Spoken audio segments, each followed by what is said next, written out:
সারাদিন তো বাসার সব কাজ একা হাতে করি। আজকে নিজের শখের কিছু কাজ করার জন্য ছাদে আসলাম। এখন ফেসবুকে ঢুকতেই দেখি সবাই অনেকগুলা প্লান্ট গাছ রয় যেগুলা রান্নাঘরে থাকে।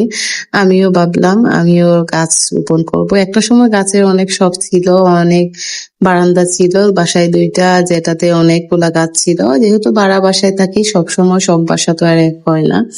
এখন আর বাসাতে বারান্দাও নেই আর গাছ লাগানোর তেমন একটা ইচ্ছাও হয় না। যেহেতু দেখি রান্নাঘরে লাগানো থাকে তাই আমি ভাবলাম যে আমিও কিছু লাগাই। তাই এখানে মাটি নিয়ে আসলাম। কিন্তু মাটিগুলা ভিজা ছিল আর এই গাছগুলা লাগাবো।